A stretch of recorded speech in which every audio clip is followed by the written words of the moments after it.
Do not let go with what is in your hands. Do not let go with what is in your hands. Do not let go with what is in your hands. This was the only thing that I was hearing at this point. The only thing I kept telling myself. They were after me, and from their determination I knew these women would definitely kill me if I didn't around them. So I kept running. It was the only thing I could do. I didn't want to die. Why would people be pursuing me? But little did Wulai know that the answer to this question would be answered in the most shocking way possible. Wulai managed to get far from the pursuing women. Then, she tripped and fell. Please subscribe. The Big Mama was killed. But who is this Big Mama? In a village, the Bantu village, where women held all the power, the Big Mama was the strongest and most capable leader. She was the supreme ruler. She was the only woman to have 30 husbands. A further evidence of her power in this village. Most women could only marry up to 2 to 3 men, as the number of husbands a woman had signified her worth and social standing in the village. Men were treated as dirt and pushed aside. And there was even a strange phenomenon where it was only female children that was being born into the village. The men that was used to procreate were prisoners of war imported into the village, and they were treated as mere currency. The Big Mama was the leader, but she was killed.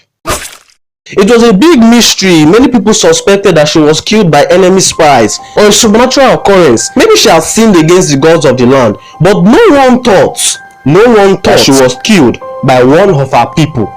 But I knew it was one of us. When she was on her dying breath, she was just being barely managed by the village's top doctor, Clever. Clever announced that only a rare herb in the evil forest could be used to treat Big Mama. Everyone was further convinced that this illness was caused by the gods, as it was too strange and too sudden. Even I too believed that maybe it was a cause. I didn't know what sin Big Mama had committed, but I didn't want her to just die like that. She was my role model, my idol. The only thing I loved more than my face was her. I loved her as a mother and as a big sister. Now she was going to die. I didn't want this. So ignoring my first husband's advice, I rushed into the evil forest to find the herb. At first I doubted whether it was the gods that was helping me. After all, it was believed that it was the gods who smote Big Mama. So why would they help me? But when I saw that people started pursuing me after I got the herb, I knew this was not a result of the gods, but someone or some people orchestrated this. They knew I was getting the cure, and maybe they just waited at the entrance for me to check whether I would be successful. And when I came out, they started chasing me. I was tired from the journey. A normal Wulai would be able to fight all these women because I was too strong. But anyways, I was too tired. But I had energy to run for my life. Even a blind man can run for his life. When I tripped, when I fell unconscious after hitting my head on a rock, I felt a drop of water gently smite my face. It was raining. I could sense the people pursuing me had stopped and they turned back. This was the only thing that I had managed to see before I fell unconscious. Why did they leave me alone? Please subscribe. I was sure it was not because they finally understood how beautiful my face was. So what was the reason? Wulai was carried by a random male hunter. Men were put to handle all these tasks, while women didn't do any tasks but just stayed at home. They were reserved for battle. Bantu village fought a lot of wars. It was the only way they could be getting new men for new children, that is, new daughters. The husband had carried the herb as well, and when Clever, the chief doctor, saw it, she said something that turned the entire world of Wulai upside down. She said that water wasn't allowed to touch the herb, that if water touches the sacred herb of Bantu forest, it was rendered useless. The masked people who were pursuing her knew this, so they didn't bother again to pursue Wulai. That is also why it grew in the evil forest, where plants strangely grew and survived without rainfall and not on the outside world. Clever, it's a lie. Surely, you can do something. You said you needed the herb. I got the herb. What are you now saying? It can't be. I watched as she slowly passed away. We talked a lot more than we have ever talked before. She told me of her winnings, her victories on the battlefield, and also told me how the most important thing leaders needed to know was to treat the people beneath them with kindness and care, but never to be weak or too soft. I wondered why she was telling me this. Did she want me to take over after her? I, Wulai, who had never cried because of anything, even after sustaining terrifying injury, never shed a tear, but now I held her hand as she slowly left this world. I wondered where she would be going next. She was mourned heavily by the villagers. Even though we all believe she committed this sin, it didn't quench our love and respect for her. But time had to go on, and eventually a new big mama had to be appointed.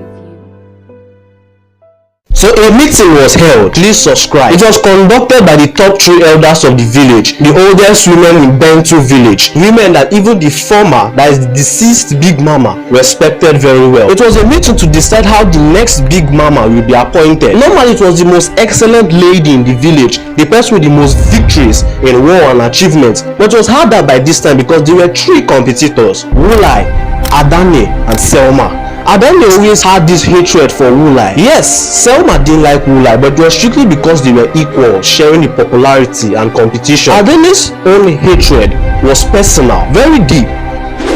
She would always whip and beat her husbands because they couldn't compare with Wulai's husband. She had only 6 husbands because she was not permitted by the now late Big Mama, but Wulai had 10. She was so bitter that she would deliberately come across Wulai for no reason, just because of sheer jealousy. But little did we know that the jealousy was fueled by something else.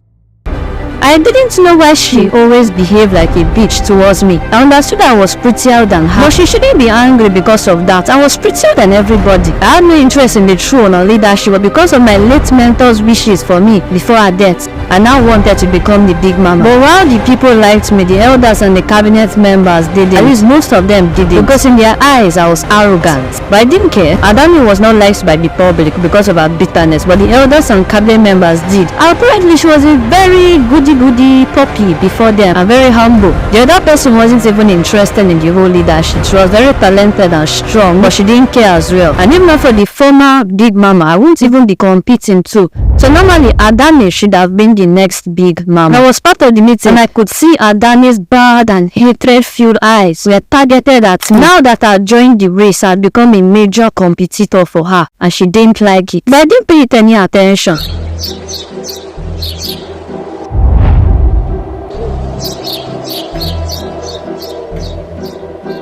The meeting started. Almost all the villagers were in attendance because of how important it was. It was to set the rules on how the next big mama would be appointed. Salma looked very reluctant. Maybe her mother had forced her to sit there. Everyone knew that she didn't have any ambition or love to rule. So the villagers didn't want her as leader. They liked her, but they needed someone with the drive, with the determination to rule them. They didn't like Adane. The number of people she had whipped were so many. She was too rude and impolite, so they all liked Wulai. Sure, Wulai was very arrogant and self-confident, but they liked it a little bit. The arrogance had a certain humor and fun to it. They all wanted her to lead. Quiet! An old voice shouted. Everywhere instantly became silent. They all recognized the owner of that voice. It belonged to the head elder, the oldest and the most respected of all the elders in the village. This meeting is of utmost importance. The gods have refused to speak to us. We do not know why, but we remain faithful that the water goddess will never abandon us. But since the oracle is not here, we will have to decide things ourselves. The gods will understand. The head elder proceeded with her speech. On a normal day, Wulai would have been disqualified because of her unruliness and stubbornness. What did I ever do to this woman? This head elder just hated me for no reason. I was pissed off. I didn't mind that she was the oldest woman in the land. If she continued, I will. A big mama must be tough, strong and courageous. If not, who will lead us to conquer and win battles? Who will fight for us to continue the existence of Bantu? In order to test this, they will have to enter the Sanajagu area. When they heard what the head elder said, everybody was shocked.